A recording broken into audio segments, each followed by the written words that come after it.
right? Physical alignment, like we actually learn these 3 channels, right? The 3 channels, sometimes people get a mistake with these 3 channels. It's like, okay, so these 3 channel is some sort of like a physical, things, because sometimes in the text, it also give you a color, right? The different color of the channels, right? So the channels is kind of like, yes, of course, there is a channels, in Tibetan we say tsa, tsa. Tsa has a many different meaning. Tsa also kind of like casually tsa means grass, right? So maybe they are referring to the nerves. There are many different nerves. They are like a grass, right? Tsa also means channel. Channel. Channel is where the things flow, sort of like where things flows. And also, tsa also means the root, tsawa, root. Root, the source. The source, which is kind of like here, is more referring to the source, which is actually the energy body. So it actually exists in the energy sort of like only as a force, some sort of like a energy. I don't know what is, maybe there are so many different meaning for energy, right? It's just kind of like energy is also not something that you see. It is just kind of, you feel it, right? You feel, it's just kind of sometime, when we get to some places, we kind of feel like, oh, there's some kind of nice vibe, right? And then we say, oh, this is a good energy, right? Sort of like, so it is kind of like, it's like a force, kind of like, it's a non-physical entity again.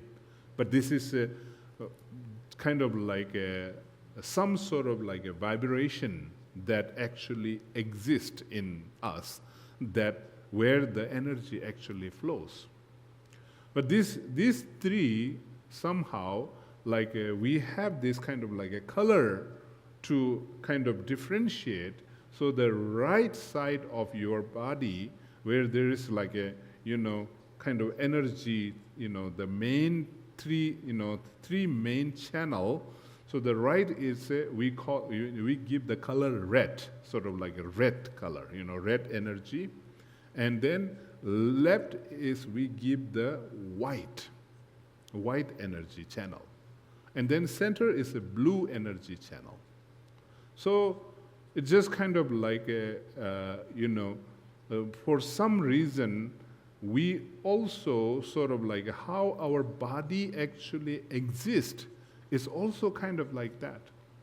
That's why sometimes, like, if you look into our sort of like a brain, like there is like these days, the scientific way of saying is a right hemisphere and left hemisphere in your brain, right?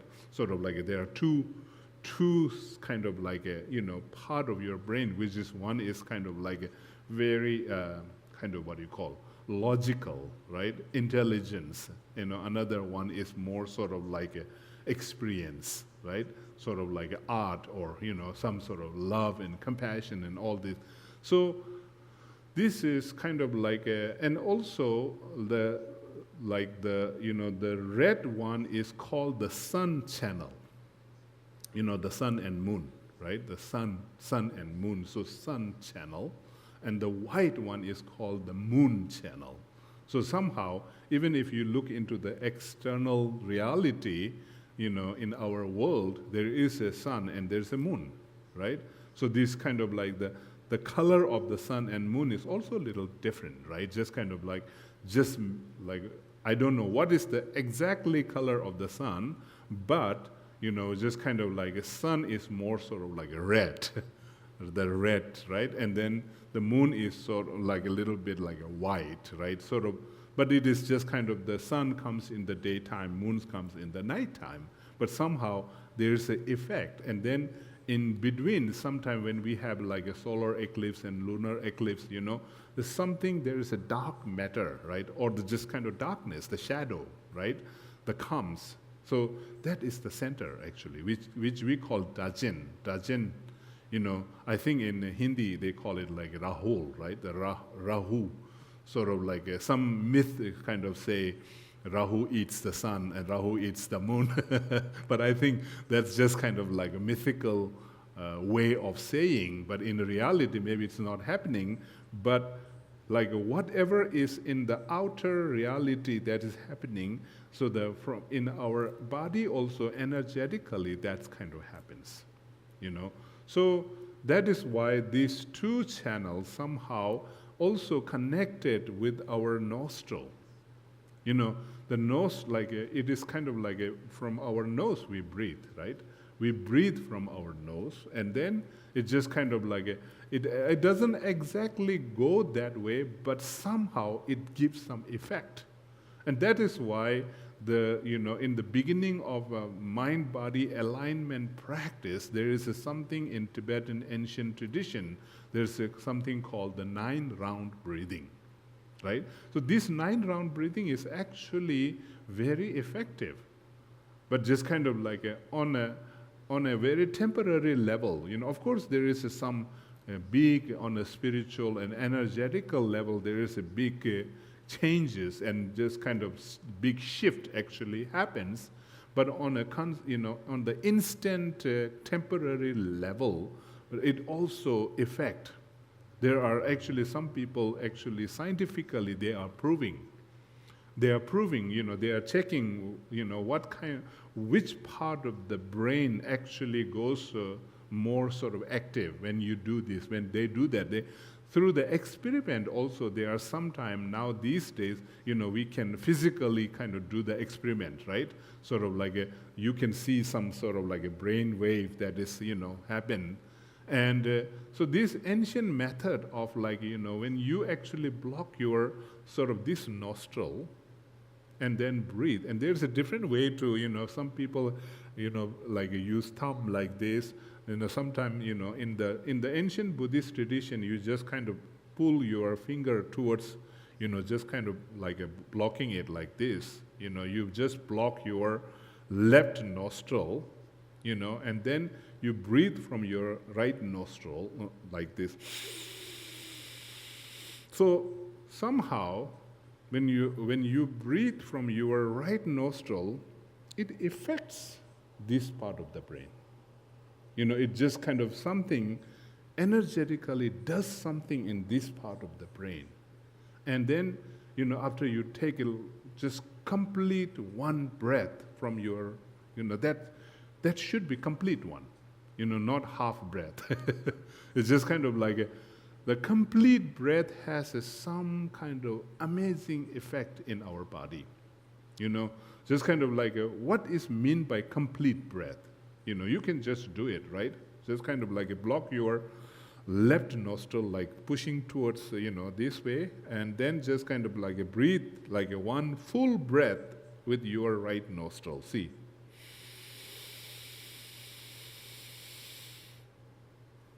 Just complete, when you just kind of all the way complete, and then just kind of like not immediately release it, okay? Don't immediately release it, just kind of let it complete, soak it down, soak all the things, just kind of down, settle it down, just kind of like, and that, after you settle, then you bring this finger to this nose and push it toward this way, and then pull, like breathe it, sort of like not too harsh, like slowly.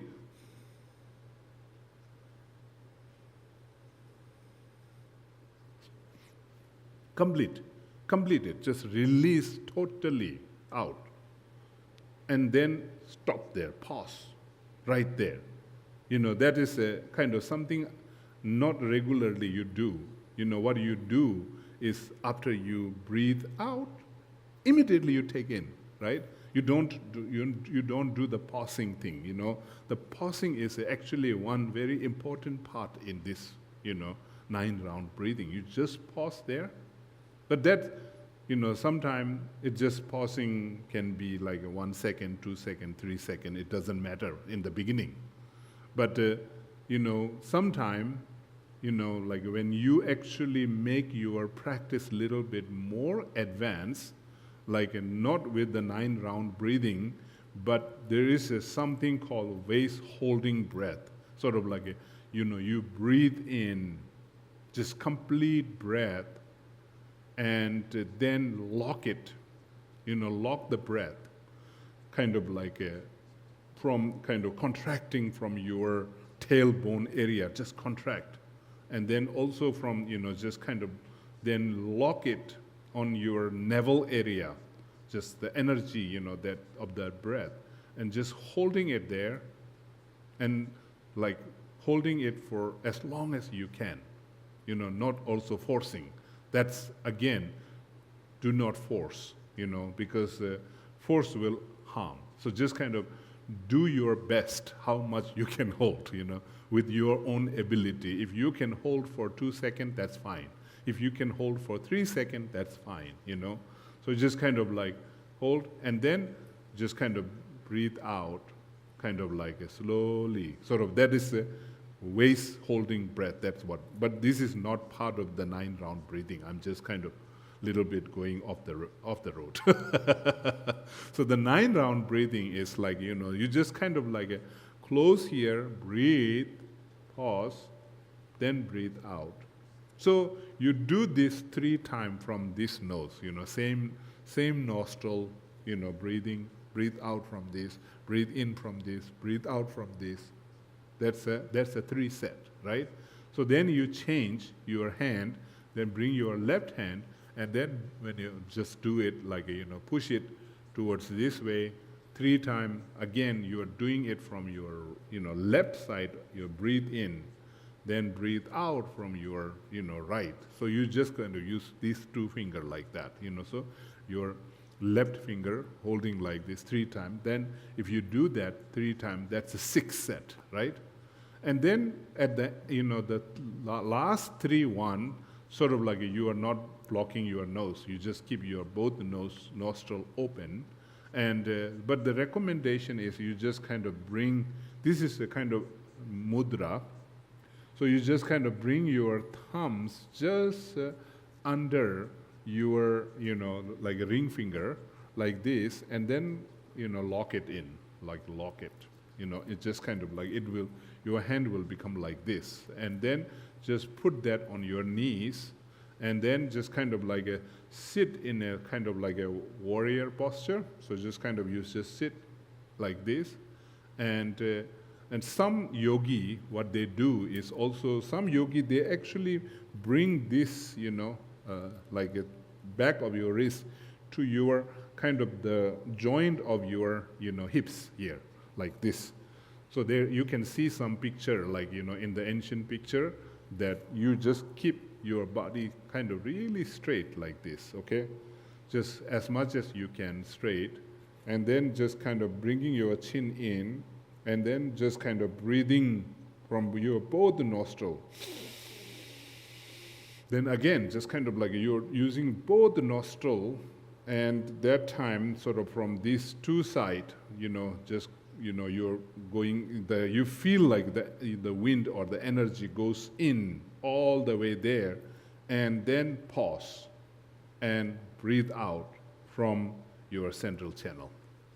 Just kind of feel that it's not like you're not putting your breath in the central channel, but just kind of like your focus is going to the central channel, okay? So you just kind of breathe out, and then, the air comes from both of your nose. Okay, just kind of out from both your nose, in from both your nose, out from both your nose. That's the 3 times. So this is one of the kind of preliminary, when you are aligning your body, the 9-round breathing is always said in the ancient Tibetan, sort of like before you do anything, any breath work or any kind of like making the body alignment, the 9-round breathing is kind of like mandatory. Just kind of like it is very helpful. So it is like, in a way, it is like a warm-up exercise. Before you, because when you are aligning your, channels and all these things, first, like before, like when we go to some kind of physical exercise, they always make you warm up, right? Like it just kind of warm up, like a little bit, sort of like without any warm up thing. If you do straight into the actual exercise, then sometime it will kind of not bring the good result, right? So same thing, like when you are actually going to align your channels and like all this energy thing, it is kind of like the 9-round breathing is kind of like a very important part of our practice. So you just kind of like as a practitioner, sometime once a day, you just kind of do that, just kind of make that habit, so just kind of see, and it doesn't take much time, right? It's just not a very hard exercise. Only thing is you just have to remember it, right? And in the busyness of our life, many times we just forget, right? We give some more importance to some other things, yeah?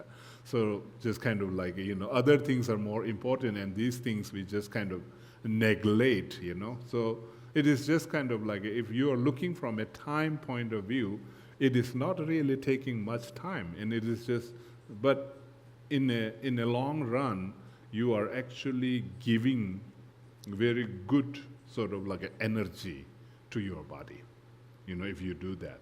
But then sometime our mind is kind of funny.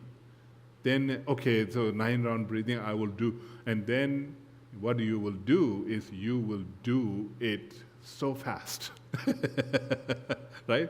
Just for the sake of number, right? Okay, I'm so busy, I'm just going to do 9-round breathing, and okay, that's it. Now that is my commitment.